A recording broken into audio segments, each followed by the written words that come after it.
नमस्कार। लो आज फिर एक सुबह आ गई और हम भी आ गए। मैं हूं अर्पिता और मेरे साथ हैं दिव्या। बिल्कुल अर्पिता, और हम सभी दर्शकों का आपके अपने बिहार बिहार कार्यक्रम में बहुत बहुत स्वागत करते हैं, अभिनंदन करते हैं। दिव्या, हमारे दर्शक बहुत इंतज़ार में रहते हैं कि हम उनके लिए कुछ खास लिखकर लेकर आएँ, और आज जो मैं लेकर आई हूँ ज़रा गौर फरमाइएगा, दर्शक आप भी और दिव्या तुम भी। बिल्कुल अर्पिता। आँखों की खामोशी बता रही है कि मंजिल अभी मिली नहीं है। आँखों की खामोशी बता रही है कि मंजिल अभी मिली नहीं। अगर मिल जाती तो रौनके तबीयत कुछ और होती। क्यों दिव्या? बिल्कुल अर्पिता, और वो कहते भी हैं कि हमें हर मुश्किल को खड़ी रहकर, डटे रहकर सामना करना चाहिए। और ऐसा कहा भी जाता है कि कौन कहता है आसमान में सुराग नहीं हो सकता, एक पत्थर तो तबीयत से उछालो यारो। और बिल्कुल दिव्या, तबीयत से पत्थर तो उछालना है, और कहने का ये मतलब है कि कुछ भी ज़िंदगी में आपको करना है तो उसके लिए पूरी शिद्दत चाहिए, जुनून चाहिए। और इसीलिए एक पंक्ति मैं भी फिर से दोहराना चाहूँगी कि अगर आपको हंसना है तो पहले मुस्कुराइए, दौड़ना है तो पहले कदम बढ़ाइए। ज़िंदगी का फ़लसफ़ा ऐसे ही नहीं तय होता, ज़िंदगी का फ़लसफ़ा ऐसे ही तय नहीं होता। कुछ कर गुजरना है तो पहले नींद से जाग जाइए। बिल्कुल अर्पिता, और आपने बिल्कुल सही कहा, हमें अपने कोशिशों का चिराग जो है हमेशा जलाए रखना चाहिए, क्योंकि समय पर अगर ठोकर भी लगती है तो वो हमें सबक दे जाती है, और भविष्य में वो सबक जो है हमारे लिए सीख बन जाती है, जो हमारी मंजिलों को आसान कर देती है। बिल्कुल अर्पिता। दिव्या, और हमारे दर्शकों को मोटिवेट करने के लिए हर रोज़ लेकर आते हैं हम अनमोल वचन। तो देखते हैं आज का अनमोल वचन क्या है।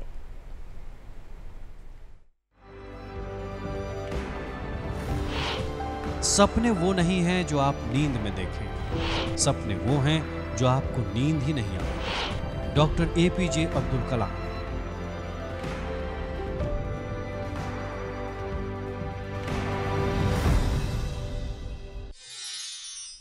आज हम बात करेंगे एक ऐसी कला के बारे में जो हमारे आम जीवन में बहुत ही आम है, लेकिन ये बहुत ख़ास है। ख़ास इसलिए क्योंकि जिस तरीके से इसको तैयार किया जाता है, जिस तरीके से इसकी बारीकियां होती है, हम और आप आसानी से इसे समझ नहीं सकते।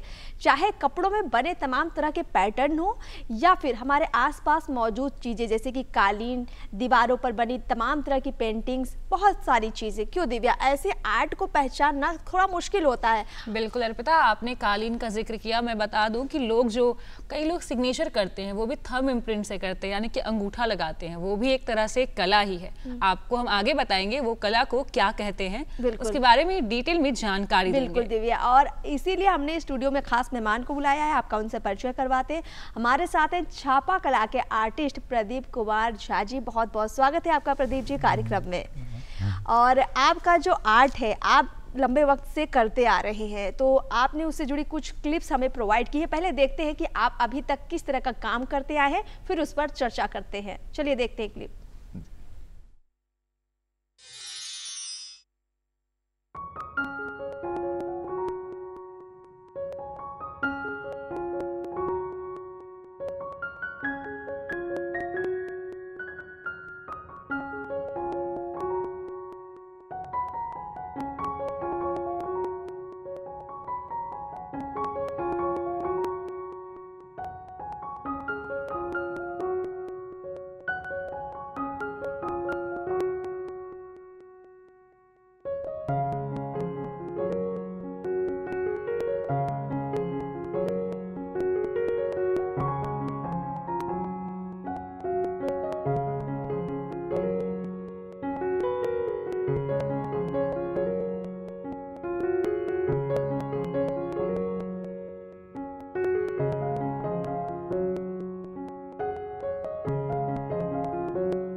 प्रदीप जी, हमने आपकी पेंटिंग्स देखी और दर्शकों ने भी देखी, यह बेहद ही खूबसूरत और अनोखी थी अपने आप में ही।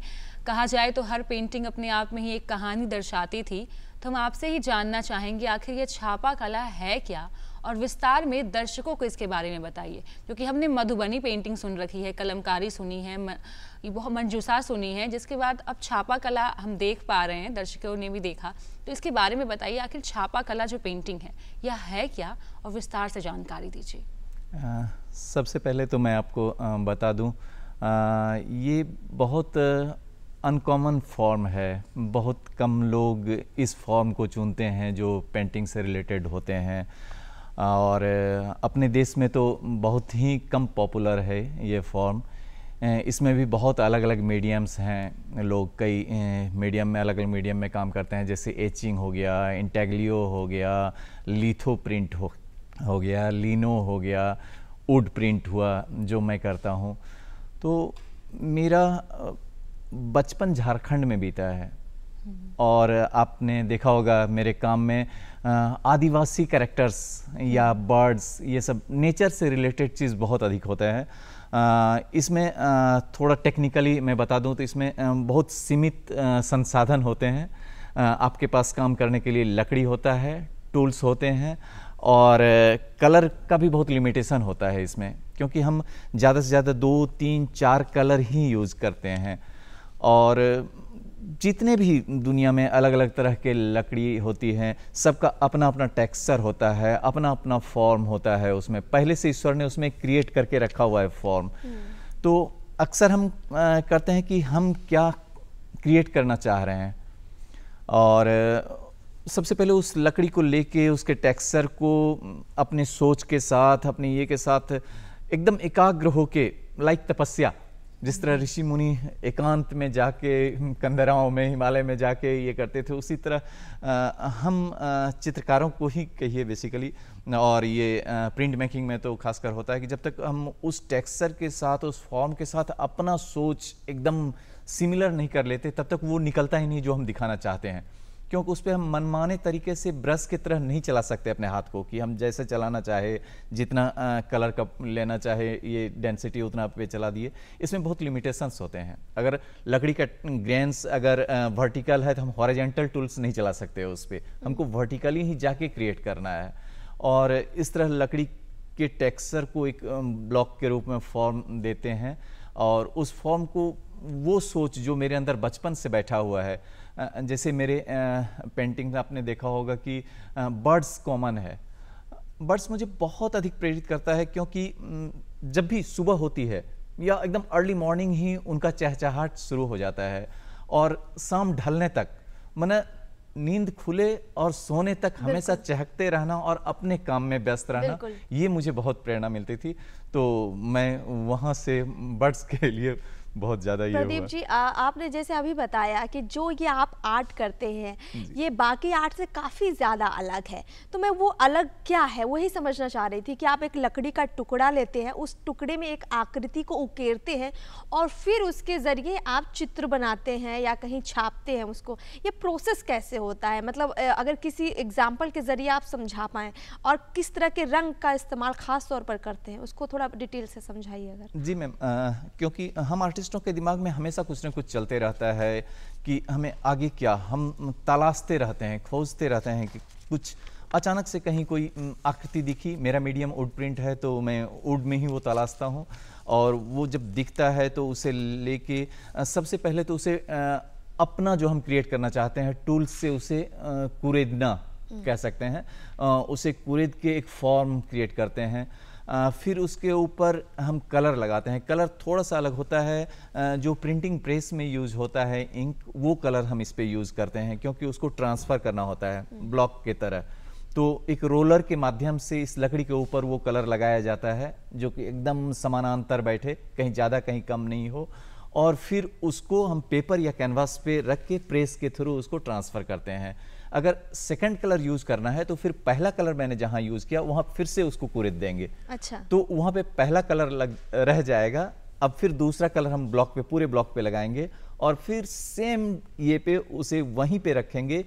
0.1 mm भी इधर उधर नहीं खिसकना चाहिए, नहीं तो लकड़ी का टेक्सचर खत्म हो जाएगा। काफी मेहनत का काम है ये। जी बिल्कुल। जैसा आपने जिक्र भी किया सर स्टार्टिंग में से इंटैग्लियो, लिथो, लीनो कई तरीके होते हैं, आपने वुड कार्विंग को सेलेक्ट किया है जी, तो सर इसके बारे में बता सकते हैं लिथो, इंटैग्लियो ये क्या है? क्योंकि शब्दावली थोड़ा हमारे लिए अलग है, प्रकारों के बारे में समझा पाएंगे। शब्दावली हमारे लिए अलग है, समझना मुश्किल है, तो हो सके आप बताएं हमें कि इंटैग्लियो क्या होता है। जिससे देखिए इसमें मैंने बताया ना, एचिंग हुआ, इंटैग्लियो हुआ, लिथो हुआ, ये सारे जैसे आप पुराने ज़माने में देखते होंगे हमारे सिनेमा के जो पोस्टर्स होते थे वो लिथो प्रिंट के माध्यम से होता था। लिथो एक स्टोन होता है, चूना पत्थर बलुई मिट्टी से मिला के उसे उस पत्थर को तैयार किया जाता है। उस पर एक प्रोसेस होता है कि उस पर हम ऑयल बेस्ड से ड्राइंग करते हैं, फिर उस पर पानी डाल के रोलर के थ्रू उस पर इंक लगाते हैं। तो जहाँ पानी है वहाँ पे इंक नहीं पकड़ता, लेकिन जहाँ ऑयल बेस्ड पेंसिल से हमने ड्राइंग किया है वहाँ पे इंक पकड़ लेता है और फिर उसे मशीन में डाल के प्रेस से। तो पुराने ज़माने में जितने पोस्टर्स होते थे सब देखते होंगे 1 या 2 कलर के होते थे, वो लिथो मीडियम से होता था। इंटैग्लियो होता है कि किसी भी चीज़ को हम आकृति दे के, दुनिया का कोई भी चीज़ किसी बेस ये पे रख के, चाहे वो गत्ता हो चाहे वो लकड़ी के ऊपर हो, उसके ऊपर पेस्ट करके फिर उस पर कलर लगा के और उसको पोंछ के, एक ड्राई पॉइंट होता है। कोई भी मटेरियल जैसे प्लास्टिक सीट हुआ, ये हुआ, उस पर किसी नुकीले चीज़ से उसको कार्व करके उसके ऊपर कलर लगा के, क्योंकि वो कार्विंग के अंदर कलर चला जाता है, फिर उसको प्रेस में डाल के ऐसे निकालते हैं तो वो ट्रांसफ़र हो जाता है ड्राइंग। बिल्कुल प्रदीप जी, हम इसके बारे में ये भी जानना चाहेंगे, जैसे हम सभी जानते हैं कि छापा कला जो है, आज हम देखें कि ये जो फॉर्म है लोगों को करियर के रूप में उतना समझ में नहीं आता है। तो हम आपसे शुरुआत कर लेते हैं कि आपने इसको एज अ करियर कब चुना, कैसे चुना, इसके लिए क्या पढ़ाई की, शिक्षा दीक्षा कैसे की, इंटरेस्ट कैसे आपका हुआ?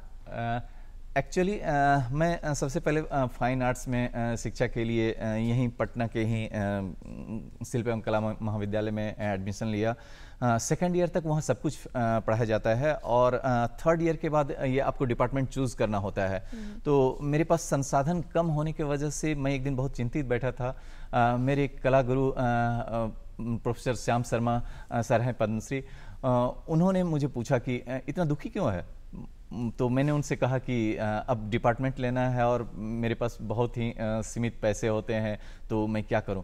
तो उन्होंने मुझे सजेस्ट किया कि ठीक तुम्हारी जैसी स्थिति मेरी थी, एक काम कर, हाँ तू यही काम कर जो मैं करता हूँ, क्योंकि इसमें लकड़ी का टुकड़ा कहीं भी मिल जाएगा और कलर्स कॉलेज में होते ही हैं, ब्लैक और वाइट दोनों ही मिल जाएंगे, तो इससे छाप लिया करना, बाद में जब ईश्वर देंगे तो अच्छा काम करना और बस इसी पे फोकस करो, देखना एक दिन तुम्हें सब कुछ हासिल होगा। और उनका आशीर्वाद है आज। तो आपने इसमें मतलब जो पढ़ाई है कॉलेज के दौर में ही आपने छापा कला के बारे में सीखना शुरू कर दिया था। कितने साल शिक्षा ली और आपके करियर की अगर बात करें तो जहाँ तक हमें मालूम है 30 सालों से आप लगभग इसी क्षेत्र में हैं और साथ ही साथ काफ़ी फिल्मों में भी आपने सेट डिज़ाइन में भी काम किया है। वो तो उसके बारे में बिल्कुल, इसीलिए मैं जानना चाह रही थी कि छापा जो आपका आर्ट है एज ए करियर, अगर किसी को आर्थिक रूप से भी इसमें आना है कि भाई मैं करियर के रूप में इससे सिलेक्ट करूंगा तो मेरा घर परिवार भी चलेगा, इसकी कितनी संभावनाएं आप देखते हैं? देखिए संभावनाएं अनंत हैं। आज हम दुनिया में कोई भी चीज़ देखते हैं, हर चीज़ में प्रिंट का जरूर इस्तेमाल होता है, चाहे कोई कॉमर्शियल प्रोडक्ट हो, चाहे वो हमारा बेडशीट हो, चाहे वो हमारा शर्ट का कोई टेक्सचर हो, हाँ किसी भी चीज़ में छापा के बिना कुछ भी नहीं है दुनिया में। तो संभावनाएं तो अनंत हैं, लेकिन अभी का ट्रेंड थोड़ा सा चेंज हो गया है। हमारी पढ़ाई के दरमियान जिस तरह का ये था, अभी नए नए मशीन्स आ गए, ऑफसेट मशीन आ गए, लेज़र मशीन आ गए, तो छपाई का ट्रेंड अब थोड़ा सा चेंज हो चुका है। अभी भी अपने देश में बहुत एडवांस कॉलेजेस हैं। अपने यहाँ बिहार में सिर्फ पटना आर्ट कॉलेज है, बड़ौदा में है, दिल्ली में है, मुंबई में है J school of art, West Bengal में गवर्नमेंट आर्ट कॉलेज, ऐसी जगह से आप शिक्षा लेके इसमें अपना कैरियर बना सकते हैं। और जहाँ तक रही फिल्मों की बात, तो फिल्मों में फाइन आर्ट्स हर जगह पे आर्ट दिखता है। एक्टर में भी वो performing art that is different part, but actor के अलावा आप स्क्रीन पे जो भी चीज देख पाते हैं वो हमारे आर्ट से ही रिलेटेड होता है। सर, तो आपने छापा कला का प्रयोग जो है कहाँ कहाँ किया आर्ट डायरेक्शन में, अगर इसके बारे में जानकारी मिल जाए तो हमारे युवाओं को भी काफी प्रेरणा मिलेगी, क्योंकि ये आर्ट सीखा जा सकता है और जाकर फिल्म क्षेत्र में भी इसे यूज किया जा सकता है। आप अगर बताना चाहे तो। एवरीवेयर मैम, सेट पे तो एज ए पेंटिंग कई बार कई फिल्मों में यूज़ हुआ है। इवन कि मैंने क्लोथ्स पे भी ब्लॉक प्रिंटिंग किया है। मैंने एक बांग्ला फिल्म किया था इति श्रीकांतो, शरत चंद्र चट्टोपाध्याय का लिखा हुआ। उसमें मुझे याद है जो कपड़े उस पीरियड के कपड़े को दिखाना था, तो मुझे ब्लॉक कार्व करके ऑलरेडी एक्ट्रेस के लिए साड़ी पे प्रिंट करना पड़ा था। वो समय का ये है, तो काफ़ी यूज़ होता है। कहने का मतलब ये है कि अगर इसमें जागरूकता लाई जाए तो वाकई में छापा आर्ट एक ऐसा फॉर्म है जो बहुत बेहतर करियर भी साबित हो सकता है, और इसमें जो तमाम युवाएं संभावनाएं देखना चाहते हैं उनके लिए तो बहुत ही अच्छा मौका हो सकता है। बहुत बहुत शुक्रिया प्रदीप जी आपका हमारे साथ जुड़ने के लिए, तमाम बातचीत के लिए, और आपने तमाम युवाओं को न सिर्फ बताया है बल्कि छापा से हमें भी बहुत अच्छे से अवगत करवाया है। बहुत बहुत शुक्रिया आपका। प्रणाम। अर्पिता, इस सुंदर सुहानी सुबह को हम और भी प्यारा बनाने के लिए ज़रूर चाहेंगे अपने बिहार बिहान के दर्शकों को इस सुबह को भक्ति गीतों और भजन से भर देना है। बिल्कुल जी, और जी। बिल्कुल दिव्या, और जब माहौल खुशनुमा बनाना हो तो उसके लिए ज़रूरी है कि हमारे बिहार के जो है लोकगीतों का भी जिक्र हो, साथ ही साथ त्योहारों का सीज़न चल रहा है। देखिए अभी अभी जिस तरीके से नवरात्रि पर्व गुजरा, उसके बाद और भी कई सारे पर्व आने वाले हैं, तो बिहार में हमारी कोशिश यही रहती है कि आपकी जो सुबह है ना सिर्फ भक्तिमय हो बल्कि ये एक ऊर्जा के रूप में भी हो, वो ऐसी ऊर्जा जो आपको सकारात्मकता की ओर ले जाए और मन को प्रफुल्लित कर दे, ताकि आपका हर काम अच्छा हो, आपका दिन शुभ हो। जी बिल्कुल अर्पिता, और हम चाहेंगे अपने दर्शकों की सुबह को और भी खुशनुमा और यादगार बनाना, जिसकी वजह से हमारे स्टूडियो में आज हमारी स्पेशल गेस्ट मौजूद हैं जो बिहार की संस्कृति को लिए आई हुई हैं। रेनू जी हमारे साथ मौजूद हैं, बिहार की भोजपुरी लोक गायिका हैं। जी मैम, आपका बहुत बहुत स्वागत है हमारे बिहार बिहान के इस खास कार्यक्रम में। और आपसे सबसे पहले मैं यही कहना चाहूँगी कि आज का प्रोग्राम हम स्टार्ट करने से पहले, आप लोक गायिका हैं, क्यों ना गणेश वंदना से आप इस प्रोग्राम का शुरुआत करें, शंखनाद करें, क्योंकि किसी भी शुभ कार्य को करने से पहले हम गणेश जी को जरूर याद करते हैं। तो जरूर आपसे दरख्वास्त करूंगी, आप जरूर एक गणेश वंदना पेश कीजिए। वक्रतुंड महाकाय शौर्य कोटि समप्रभा निर्विघ्नं कुरु मद्देवा सर्वकार्येषु सर्वदा। और आइए भजन कि मंगल के दाता रउआ, मंगल के दाता रउआ बिगड़ी बनाई जी, गौरी के ललना हमरा अंगना में आई जी, गौरी के ललना हमरा आसन लगाई आई, शोभा बढ़ाई जी, गौरी के ललना हमरा अंगना में आई जी। सब देवता में रउआ पहिले पूजाइले, भगतन की टेर सुनी देर न लगाइले। सब देवता में रउआ पहिले पूजाइले, भगतन के टेर सुनी देर न लगाइले। मुझ पर सवार होके दर्शन देखाई ना, मुझ पर सवार होके दर्शन देखाई ना, गौरी के ललना हमरा अंगना में आई ना, गौरी के ललना हमरा। जहाँ रउआ जाइया ना धन बरसेला, सिद्ध होला काज सब विघ्न कटेला। जहाँ रउआ जाइया ना धन बरसेला, सिद्ध होला काज सब विघ्न कटेला।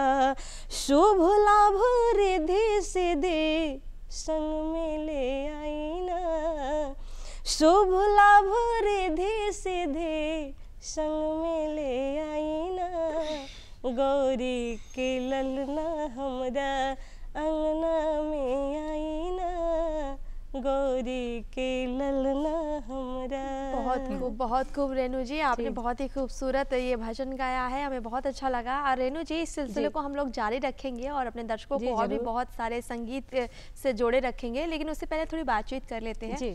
भोजपुरी आपने चुनी है, आप भोजपुरी लोकगीत गाती है, कैसे इसकी शुरुआत की? भोजपुरी में आपका इतना इंटरेस्ट कैसे हुआ?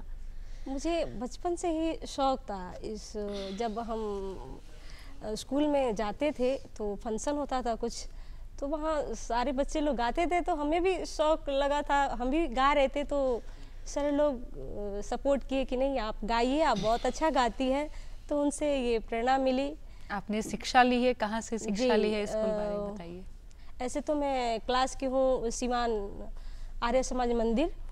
और मेरे गुरुजी आदरणीय श्री शिक्षक भजन गायक मनन गिरी मधुकर जी हैं, तो उनसे मैं सीखती हूँ, अभी सीखती ही हूँ।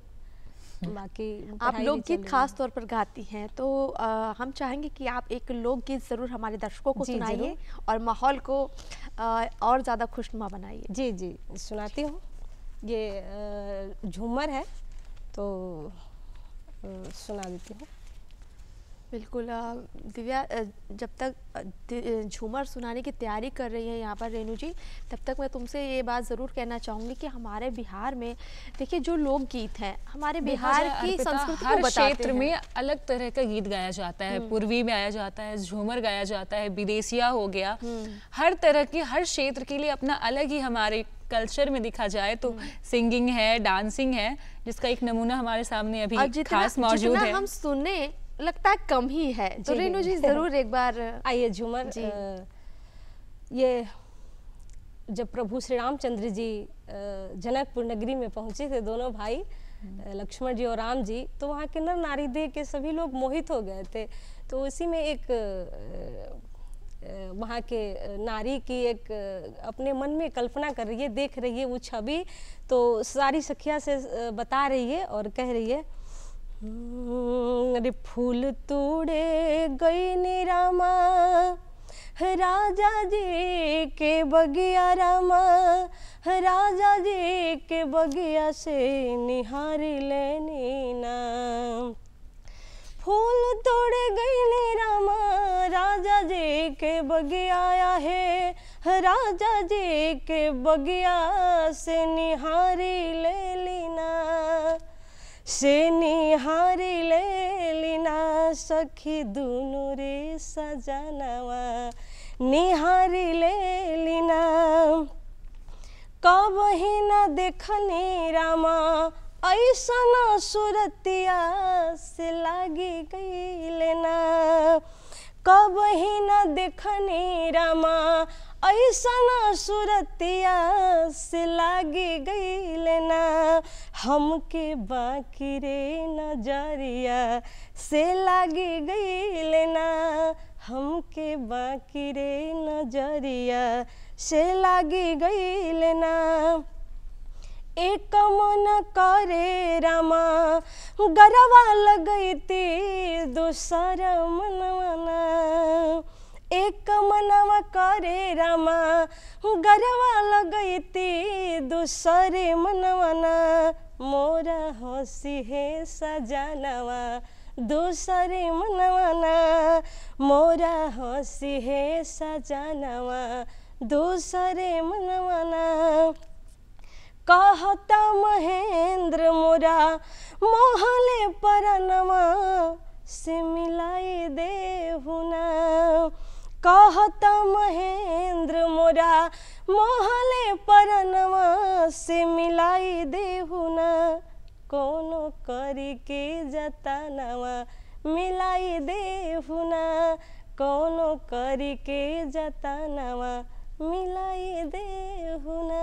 क्या बात है। प्रभु श्री राम के उस वक्त का आपने जिक्र किया है जब माता सीता उनको बगीचे में देख लेती हैं और अपनी सखियों से उसका जिक्र करती हैं। बिल्कुल, बहुत खूबसूरत है।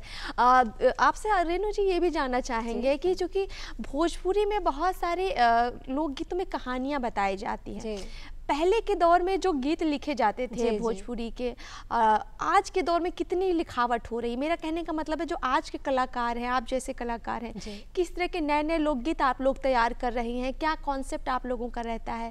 जो पर्व है जैसे कि दिवाली है, छठ है, शादियाँ ब्याह है, उसके गीत आप लोग किस तरह से तैयार कर रहे हैं? उसका तो जैसे आपने अभी अभी हमें सुनाया, ये तो प्रभु श्री राम के वक्त की कहानी होगी, कुछ ऐसा नया तैयार कर रहे हैं आज के कलाकार? जी, आजकल का जो माहौल बन गया है वो पहले वाला नहीं रह गया है। पहले में मिठास था, भोजपुरी में जो लोग सुन रहे थे उसका एक अलग ही अच्छा लगता था सुनने में। लेकिन आज का जो माहौल बना है, आज का भोजपुरी गीत कोई सुनने को भी नहीं चाह रहे हैं, तो पहले वाला ही अच्छा है और मैं वही गाती हूँ। मैं इससे एक सवाल भी लेना चाहूँगी, जैसे आप ऑडियंस में भी गाती होंगी, स्टेज परफॉर्मेंस करती होंगी, तो वहाँ का माहौल बताइए। जैसे 4 लोगों के बीच में गाना और हजारों की भीड़ में गाना, काफी डिफरेंस हो जाता है।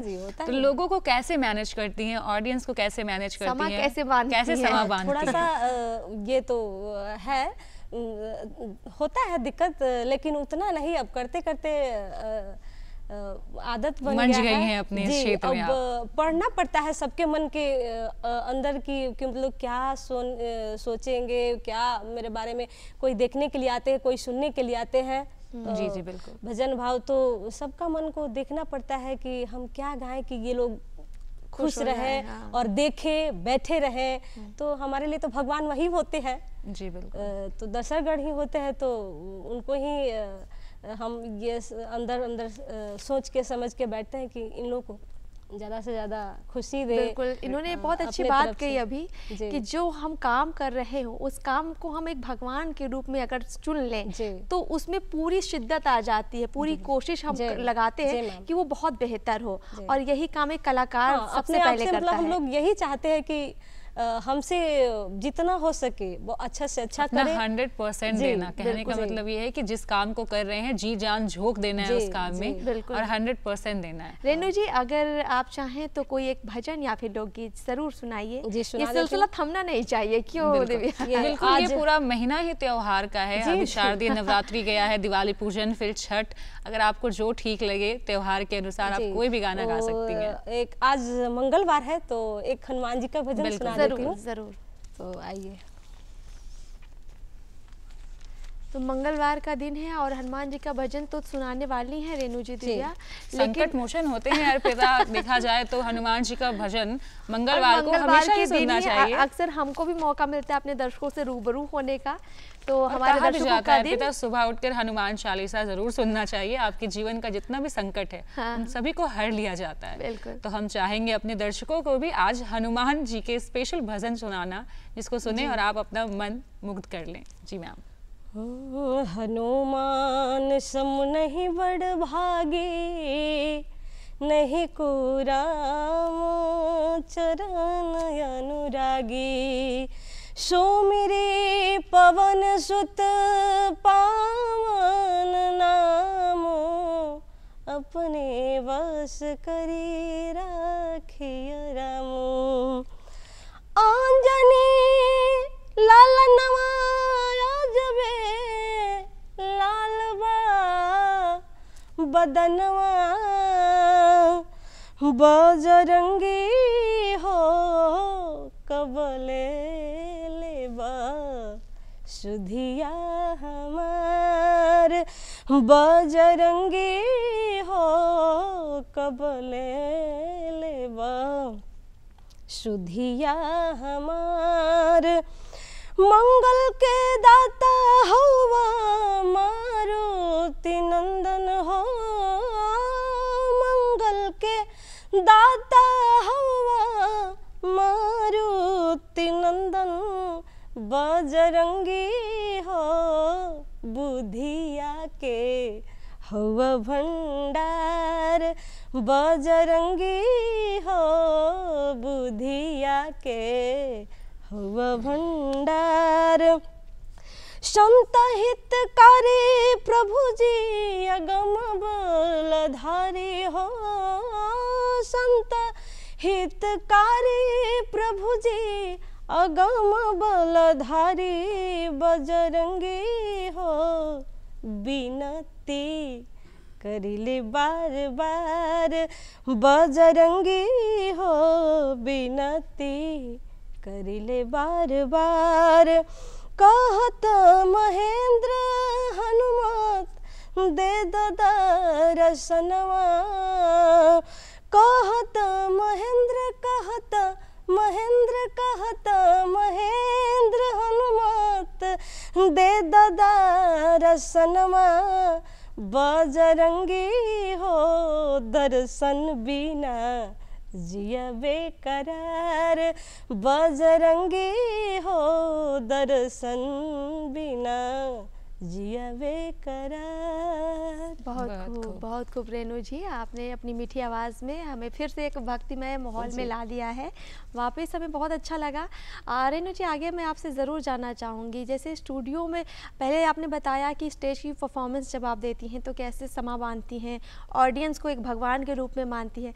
अगर इसके उलट हम देखें, जब स्टूडियो में आप रिकॉर्डिंग के लिए जाती हैं तो एक कलाकार जब स्टूडियो जाता है तो क्या तैयारियाँ करता है और उसका आपका अनुभव कैसा रहता है? जी, उसके लिए तो तैयारी करना पड़ता है, लेकिन जो एक मंच पे जाते हैं हम लोग खुले दर्शक के बीच में, तो वहाँ तो गलती भी थोड़ा हो जाता है तो चल जाता है इधर उधर करके, लेकिन वहाँ तो ये हम स्टूडियो में जब जाते हैं तो वहाँ जहाँ गलती होता है वो रुक के भी हम सुधार सकते हैं उसको, वहाँ आराम से अपना कर सकते हैं। तो फर्क तो बहुत है एक दर्शक के बीच में। एक और सवाल, जैसे आपकी आवाज़ इतनी मीठी है और खुली हुई है, आमतौर पर हम सुबह में हम लोगों की आवाज़ जो है फंसी हुई रहती है, तो आपसे हम ज़रूर जानना चाहेंगे आप क्या नुस्खा इस्तेमाल करती हैं जिससे आपकी आवाज़ इतनी मीठी है और खुली हुई निकल रही है सुबह सुबह, तो जरूर बताइए हमारे दर्शकों को। कुछ नहीं करती हूँ मैम, बस गर्म पानी थोड़ा सा, ये गरारी लोग करते हैं तो गर्म पानी से गरारी कर लेते हैं। यानी आप लोग का एक तरह से देखा जाए तो ये प्रतिदिन का उपाय है कि सुबह उठकर गरारा करना है, जिससे आपका प्रतिदिन तो नहीं मैम, कभी कभी मतलब जैसे आवाज लग जाता है, कभी कभी डेली प्रोग्राम करते करते, जैसे अभी दशहरा पूजा बीता हुआ है तो अभी लगातार ही प्रोग्राम ही था, तो हो जाता है कभी कभी, ऐसे नहीं, लेकिन भगवान की ईश्वर की कृपा है, माता रानी की कृपा है तो बिल्कुल। रेणु जी, हम चाहेंगे कि एक और लोकगीत अगर आप सुनाना चाहें या फिर कोई भजन अगर आपने तैयार किया हो। जी मैम, सुना देती हूँ। जी बिल्कुल अर्पिता, सुबह का वक्त भजन बताइए, हमारे दर्शकों का भी मन काफ़ी उत्साहित हो रहा होगा और वो काफ़ी भक्ति में महसूस कर रहे होंगे, लग नहीं रहा होगा शारदीय नवरात्रि का फिलहाल में अंत हुआ है, राम जन्म से संबंधित है, तो राम जन्म का सुना देती हूँ। कहवा में राम जी के जन्म भयो हरि झुमारी। जब राम जी का जन्म हुआ था तो सारी सखिया लोग बहुत खुशी से नृत्य कर रही थी, गा रही थी, बजा रही थी, तो वहाँ का भाव है बहुत सुंदर है। कहवा में राम जी के जन्म भयो हरि झुमारी, अब कहवा में बजेला बधाई हो खेलब हरि झुमारी, अब कहवा में बजेला बधाई हो खेलब हरि झुमारी। अयोध्या में राम जी के, अयोध्या में राम जी के जन्म भयो हरि झुमारी, अब दुआरा पर बजेला बधाई हो खेलब हरि झुमारी। तो बहुत खूब। आपने बहुत ही मीठी आवाज़ में हमारे दर्शकों को ना सिर्फ भजन सुनाया बल्कि आपने झूमर भी सुनाए और राम प्रभु श्री राम के बारे में जो उनकी लीलाओं का प्रदर्शन किया है बहुत ही उम्दा था, बहुत ही अच्छा लगा हमें। और दिव्या, रेणु जी का बिहार बिहान में आने के लिए हम लोगों को धन्यवाद करना चाहिए। बिल्कुल अर्पिता, सुबह के समय आपने पूरा माहौल भक्तिमय कर दिया, पूरा माह हमारा भक्तिमय ऐसे भी चल रहा है और आपने आकर इसमें 4 चांद लगा दिए। आपके आने के लिए बहुत बहुत शुक्रिया और बहुत बहुत हमारे साथ जुड़ने के लिए और अपनी प्यारी आवाज़ में पूरे सुबह को मधुर बनाने के लिए। धन्यवाद मैम, आप सबको भी धन्यवाद कि आपने सुना मेरा भजन, आपको अच्छा लगा, बिल्कुल, इसके लिए बहुत बहुत धन्यवाद। चलिए दिव्या, बढ़ते हैं अगले सेगमेंट की तरफ और जानते हैं कि बिहार बिहान के बाद आप दिन भर और क्या कुछ कार्यक्रम देख पाएंगे। तो बिल्कुल अर्पिता, इसके बाद मैं दर्शकों को बताना चाहूंगी कि बिहार बिहान के बाद भी दूरदर्शन पर कई कार्यक्रम के कतार लगे हुए हैं। आपको कहीं भी टीवी छोड़कर जाने की ज़रूरत नहीं है। बिहार बिहान के बाद 9 बजे आप न्यू इंडिया कार्यक्रम देख सकते हैं, जिसमें आपको कई योजनाओं के बारे में जानकारी दी जाएगी। प्रधानमंत्री किसान सम्मान निधि और गरीब कल्याण योजना के बारे में भी आपको बताया जाएगा। वहीं 9:30 बजे आप माटी की गूंज देख सकते हैं। कई प्रकार के लोकगीत आपको सुनाए जाएंगे। वहीं 12 बजे आप खुला आकाश देख सकते हैं और 1:30 बजे उपभोक्ता संरक्षण कार्यक्रम देख सकते हैं, जहां आपको कंज्यूमर के राइट्स के बारे में जानकारी दी जाएगी। बिल्कुल, झलकियों के बाद अब हमारे दर्शक हमारा पता नोट कर ले, क्योंकि उन्हें बहुत सारी बातें ज़रूर हमको लिखनी होती हैं। तो सबसे पहले हमारा पता नोट कर लीजिए। हमारा पता है निदेशक डीडी बिहार, दूरदर्शन केंद्र Patna, Fraser road, pin code है 8000001। ईमेल आईडी है director@gmail.com। यानी आप हमें मेल भी कर सकते हैं और अपनी बातें हम तक पहुंचा सकते हैं। तो निश्चित रूप से हमारे तमाम दर्शक हमें ज़रूर अपनी दिल की बातें कहेंगे, हम तक पहुंचाएंगे, हमें पूरी उम्मीदें हैं। तो दिव्या, अब अपने दर्शकों से हम विदा लेते हैं। नमस्कार।